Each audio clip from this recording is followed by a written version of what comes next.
Exercise 5.1 के arithmetic progress के बारे में। अर्थमेटिक प्रोग्रेस में क्या होता है कि बेटा बढ़ते हुए क्रम में हम या गिरते हुए क्रम में अगर बात करें तो हमारा ये पहला क्वेश्चन है। फर्स्ट क्वेश्चन ये पूछ रहा है कि इन विच फॉलोइंग सिचुएशन के अंदर does note the number involves the make arithmetic progression and why. AP है तो क्यों है और नहीं है तो क्यों है, इसने ये पूछा है। अगर एपी है तो क्यों है। तो सबसे पहला हमारा क्वेश्चन है taxi fare after each kilometre fair 15 first kilometre, यानी कि क्या कह रहा है कि टैक्सी जब जाती है, टैक्सी जो अपना भाड़ा लेती है वो 15 रुपये पर किलोमीटर के हिसाब से लेती है, और एडिशनल जब चलती है तो वो उसका 8 रुपये पर किलोमीटर के हिसाब से वो एडिशनल बढ़ाता हुआ जाता है। यानी कि इसका कहने का मतलब क्या है कि पहले स्टेप में, यानी कि हमने जो पहले उसको लेके गए तो उसका पहला जो किलोमीटर वो 15 रुपये का हो गया, दूसरा 15 प्लस में 8, तीसरा 15 प्लस में 8 प्लस में 8। ठीक है बेटा, इसी तरह हम बढ़ते जाएंगे। तो एपी को हमें चेक करना। तो सबसे पहले हम लिखेंगे हमने क्या ऑब्जर्व किया, इट, ऐसे करते हैं, it can observe that taxi fare, ठीक है, taxi fare for first kilometre is 15 rupees. Second kilometre पे कितने हो जाएगा बेटा, मैंने आपको बताया एडिशनल हो गया, क्योंकि 1 किलोमीटर के बाद आगे जाएगा तो बढ़ेगा उसका 15 प्लस में 8 इजिकल टू में ये हो गया बेटा 23 रुपीज़। और थर्ड किलोमीटर पे हो गया बेटा, वो फिर बढ़ता चला जाएगा 15 प्लस में 8 प्लस में 8 31। फोर्थ किलोमीटर पे हो गया बेटा, मैं इसको डायरेक्ट लिख देता हूँ, ठीक है बेटा, 31 प्लस में 8 39। तो हमारी ये पी बन गई 15 23 31 39 and dash dash dash dash infinity time तक। अब देखो बेटा डी तो हमारा सभी का सेम आ रहा है, अगर डी सेम आ रहा है तो हमारी एपी बन गई। तो ये एपी हमारी डज लाइक करती है, ये एपी बन गई। हमने फर्स्ट का फर्स्ट पार्ट कर लिया, अब सेकंड पार्ट करने वाले हैं बेटा। सेकंड पार्ट में हमारे पास देखिए बेटा, इसको सोल्व आउट करते हैं। Let the initial volume of air cylinder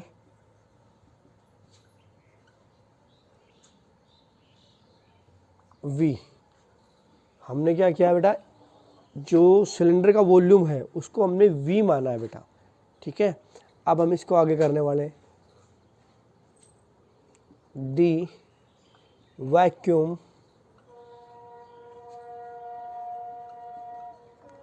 pump remove air remaining in the cylinder के अंदर 1/4 पार्ट उसका कम हो जाता है। तो हम क्या करेंगे, एक में से 1/4 को हम कम करते हैं तो हमारे पास आ जाता है बेटा 3/4 पार्ट आ गया, ठीक है। 3/4 पार्ट इसका वैक्यूम बचा है। तो हमारे पास एपी जो बनेगी, हम इसकी एपी बनाने वाले। तो फर्स्ट तो हमारे पास वी होगी, सेकंड आएगी 3V/4, ठीक है। इससे अगली आएगी बेटा 3V/4 का स्क्वायर डैश डैश। तो इन दोनों के बीच में डी और इन दोनों के बीच में डी, दोनों सेम नहीं है, इक्वल नहीं है, तो इसलिए आएगी does not AP arithmetic progress. Okay, अब हम बात करने वाले फर्स्ट के थर्ड क्वेश्चन की। क्या कह रहा है, the cost of digging well, एक कुआं खोदा जा रहा है, प्रत्येक मीटर पे उस पर 150 रुपये का खर्चा आ रहा है, और जब आगे हम राइज मतलब गिरना, उसके और नीचे हम जब जाते हैं तो उसमें 50 रुपये का एक्स्ट्रा खर्चा लग रहा है। तो देखिए बेटा, जो हमारा इक्वेशन क्या कह रहा है, the cost of digging first metre equal to में सॉरी सेकेंड मीटर पे कितना आएगा बेटा?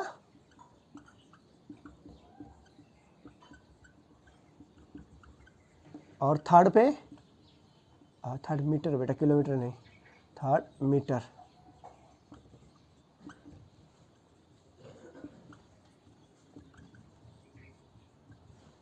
और फोर्थ पे आएगा बेटा,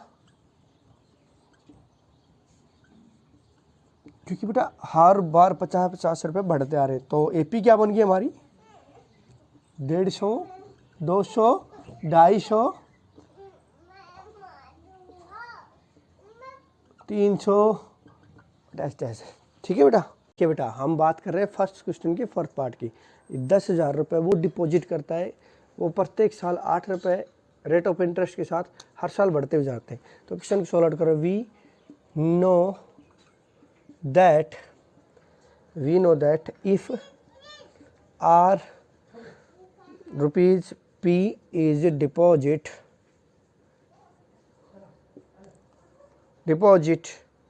at R% compound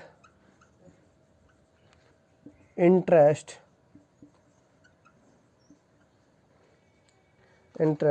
per annum at time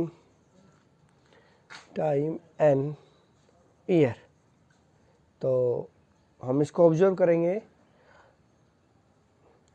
our money is P into में 1 प्लस में R अपॉन में 100 इंटू में N। ठीक है बेटा?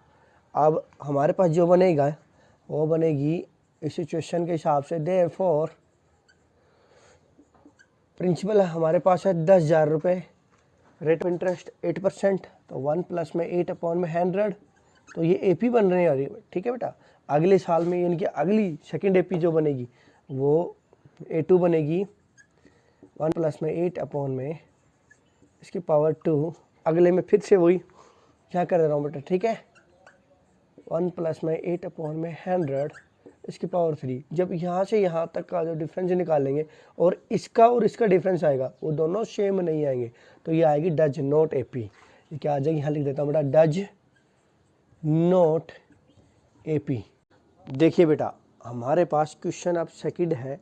जो क्वेश्चन सेकंड वो क्या कह रहा है कि हमारे पास 4 टर्म्स निकालनी है, ए और डी हमारे पास गिवन है, एपी बनाना है हमें। तो एपी में हमारे पास कैसे बनती है, मैं फिर से बता देता हूँ बेटा। एपी कैसे बनती है? ए बनती है A1, A2, A3 and A4 से। ठीक है बेटा? इसी तरह हम आगे बढ़ते जाएंगे। तो A1 कैसे निकलता है? A1 होता है हमारी फर्स्ट टर्म से। ठीक है? इसको हम A1 से रिप्रेजेंट करें। A2 बनती है A प्लस 2D से। ठीक है? A3 बनती है A प्लस 3D से। इसी तरह हम इसमें आगे बढ़ते जाएंगे। ठीक है? कंटिन्यू। ये तो था हमारा एपी बनाने का तरीका। अब हमें जो निकालना है वो A1, A2, A3 इस तरीके से निकालना है। तो A हमारे पास गिवन है और D हमारे पास गिवन। जब दोनों चीज़ें हमारे पास गिवन होंगी तो हम एपी बना सकते हैं। तो जो फर्स्ट वाला क्वेश्चन है मैं इसका छोटा सा पार्टीशन कर देता हूँ। देखिए बेटा, ये जो हमारा जो फर्स्ट क्वेश्चन है इसमें देखो क्या क्या गिवन है। A हमारे पास 10 गिवन है और D हमारे पास 10 गिवन है। तो A1 बन गई बेटा मेरे पास 10 और A2 हो गया मेरे पास A प्लस में D, तो दैट इज 10 प्लस में 10 दैट इज 20। ठीक है? A3 गिवन है मेरे पास, A प्लस 2D, A3 निकालेंगे तो 10 प्लस में 2 इंटू में 10 दैट इज 30। ठीक है? इसी तरह हमारे पास एपी बन गई बेटा 10, 20, 30 एंड डैश। ठीक है बेटा? ये हमारा फर्स्ट पार्ट हो गया ये वाला। अब हम इसके सेकंड वाले पार्ट की बात करते हैं। तो सेकंड वाले में क्या कह रहा है कि ए मेरे पास गिवन है, मैं इसको इरेज कर देता हूँ। ठीक है बेटा? देखिए, ए मेरे पास गिवन है और डी मेरे पास गिवन है। डी 0 है, ए मेरे पास -2 है। ये वाले पार्ट में देखो बेटा, ये वाले पार्ट में। ठीक है? जब ए मेरे पास -2 है तो फर्स्ट टर्म में ए -2 होगी। अब डी निकालनी है बेटा, तो -2 प्लस में 0 तो दैट इज -2। ये भी -2 आ गई, क्योंकि हम 0 से किसी की मल्टीप्लाई करें तो 0 होता चला जाएगा बेटा। तो -2 एंड -2 डैश डैश, यानी कि कंटिन्यूटी। इसी तरह AP बनती चली जाएगी आगे। अब हम बात करते हैं इसके थर्ड पार्ट की। थर्ड पार्ट में देखिए बेटा, थर्ड पार्ट की बात करते हैं। मैं इसको थोड़ा सा इरेज कर देता हूँ। देखिए थर्ड पार्ट में क्या कह रहा है कि मेरे पास ए गिवन है, A4 है, D मेरे पास -3 है। ठीक है, हम AP बनाएंगे तो AP बनेगी 4, ओके। और दूसरी जो बनेगी हमारे पास 4 -3 दैट इज 1, 4 -3 इंटू में 2 दैट इज 4 -6, तो बन गई मेरे पास -2। ठीक है बेटा, तो AP मेरे पास आ गई 4, 1, -2 और इन्फिनिटी टाइम। ठीक है, अब हम अगले पे बढ़ते हैं, फोर्थ क्वेश्चन की तरफ। A की वैल्यू मैं इरेज कर देता हूँ इसको। देखिए A की वैल्यू -1 है, D की 1/2 है, तो -1 एंड -1 प्लस के 1/2, तो इसको हम सोल्व आउट करेंगे तो ये हो गया 1/2 माइनस के। ठीक है, अगली पे करेंगे हम इसी तरह, -1 प्लस में 2 इंटू में 1/2, तो ये हो गया मेरे पास 0। ठीक है ना बेटा, इसी तरह हम आगे बढ़ते जाएंगे। इसमें AP होगी -1, -1/2 एंड 0 एंड डैश डैश। हम आगे भी बढ़ाते जाएंगे इसी तरह। अब हमारा आता है लास्ट क्वेश्चन, जो हमारा फाइनल होता है, सेकंड क्वेश्चन का लास्ट। इसको भी इरेज कर देता हूँ। सेम AP है बेटा, कोई डिफरेंस नहीं है, कोई भी अंतर नहीं है, कोई कुछ भी मिस्टेक नहीं होनी, बस -1.25 -0.25।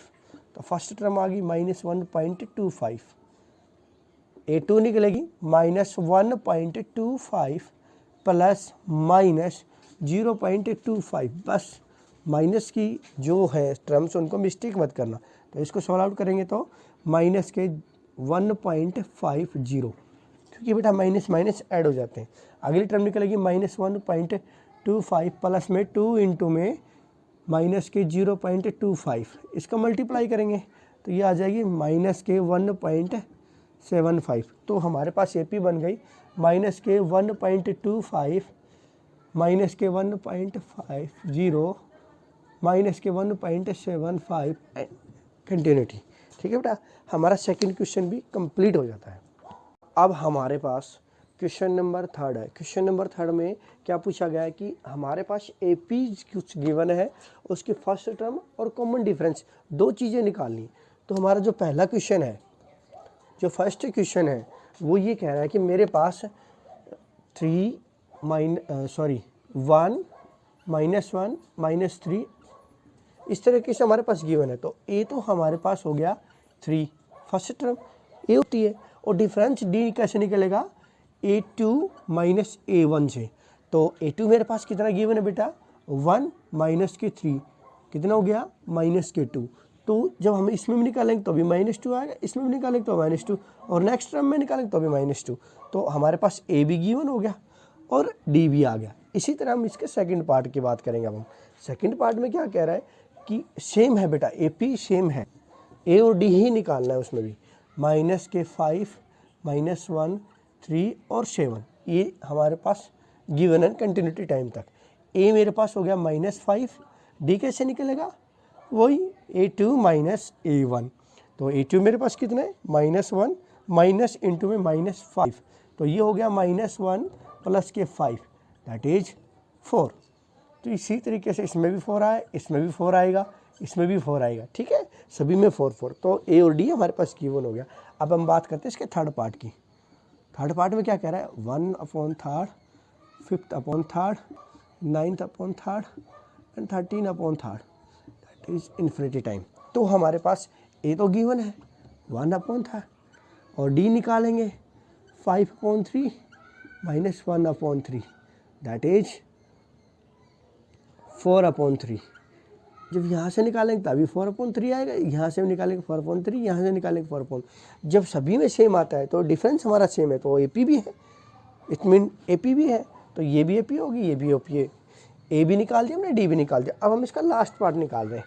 देखिए बेटा, लास्ट थर्ड क्वेश्चन का लास्ट पार्ट है अब ये वाला। ठीक है, अब देखिए ए हमारे पास इसमें गिवन है 0.6, डी मेरे पास गिवन है 1.7 माइनस के 0.6। जब इसको सब्ट्रैक्ट करते हैं हम, जब इसको बेटा सब्ट्रैक्ट करते हैं तो कितना आ गया 1.1।